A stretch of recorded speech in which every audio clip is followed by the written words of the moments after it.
heart rate range, okay? 60 to 100 we know is normal. All right, so normal heart rate range we know is 60 to 100. Now what you're going to want to do is you're going to want to highlight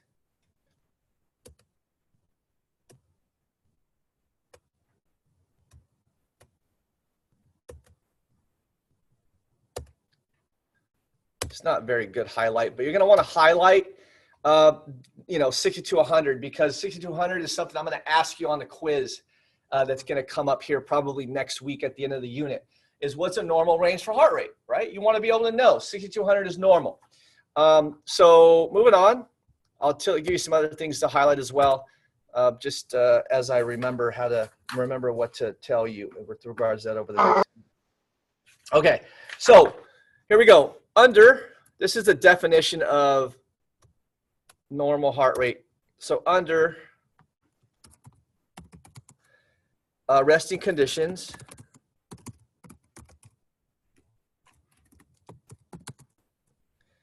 a normal sinus heart rhythm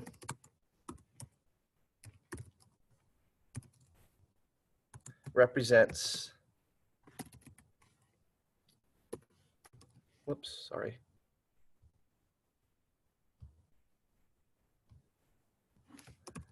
Represents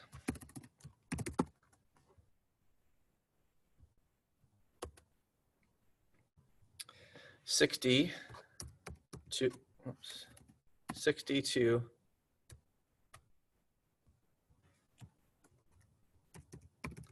100 cardiac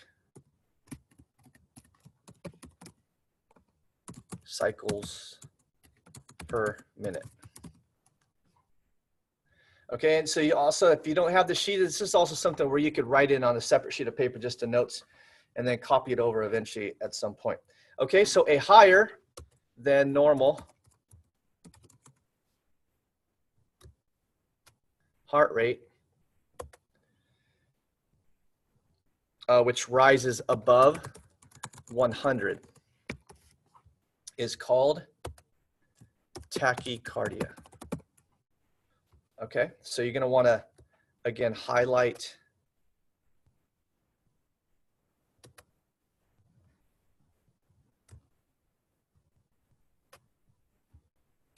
those two. And you want to highlight bradycardia on the previous sheet too. So tachycardia is medically defined as a rapid beating of the heart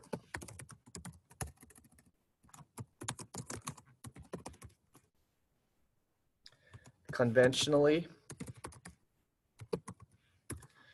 applied to rates over 100 per minute.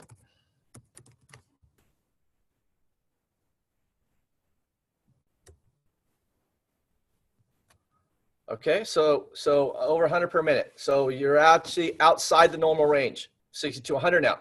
Some tachycardias are abnormal or even life-threatening. However, exercise-induced tachycardia is not. During exercise, we all experience an increase in heart rate.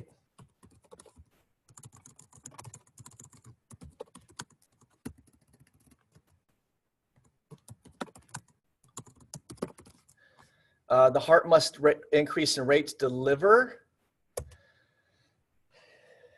oxygen to the tissues via the blood.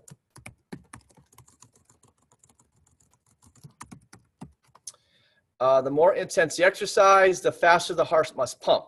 So there is a direct relationship between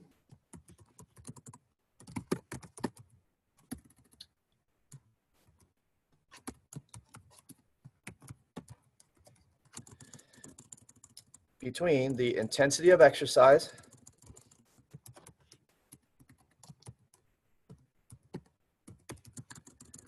of exercise and the rate at which the heart must beat. The rate at which the heart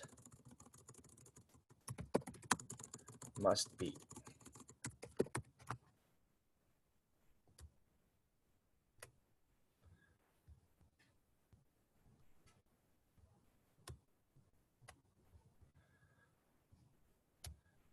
Okay, so tachycardia can also be considered abnormal. During rest, the heart rate should hold within the normal range of 60 to 100. Okay, when the heart rate beats faster than 100 at a resting rate, it may be something to begin to investigate why it's over 100. Reasons the heart may rise to above 100 include,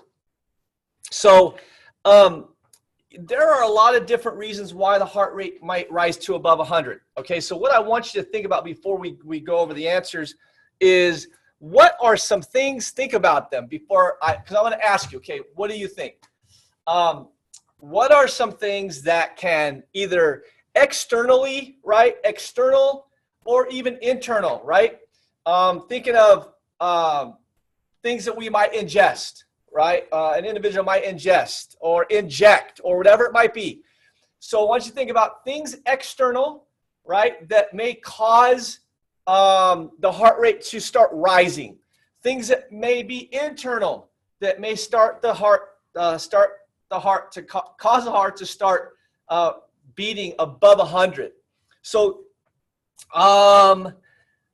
Jonathan, give me an example.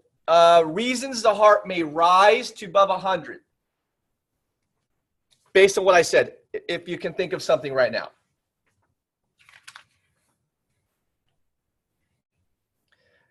Jonathan, you there? Okay, somebody else. Can somebody else give me one reason why the heart may rise above 100? Anybody? Exercise? Non-exercise stuff. Something else. Anxiety. Drugs. Okay, good. Drugs and anxiety. Excellent. So we're going to go, we'll go drugs first. Drugs, prescription,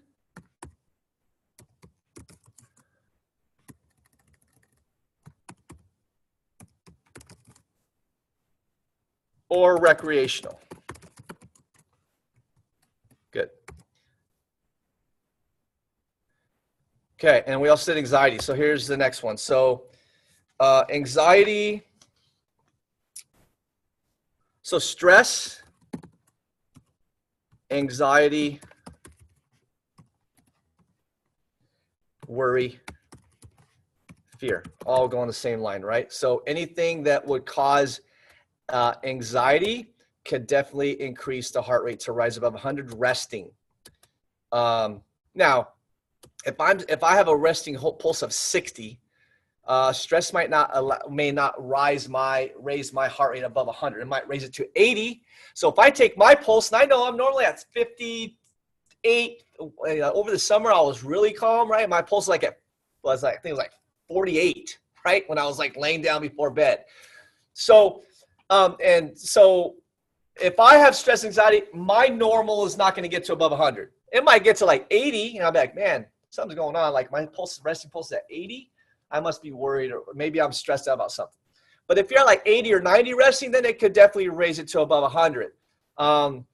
Not necessarily something you'd be concerned about, but just understand that would be something where it would be considered abnormal if you went to the doctor like, whoa, what's going on? Like your pulse 104 resting. Are you feeling all right? Right. So there might be some questions that may be asked. What else? Yeah, go ahead. Like sickness, like good. Illness. Awesome. Yeah. Illness, such as the flu. And someone else mentioned in class the other day, which I like. I'll add to it. Such as a flu, or even in an athletic standpoint, dehydration. Okay, so dehydration is a heat-related illness, right? So it can definitely spike the heart rate to rise above 100. Absolutely.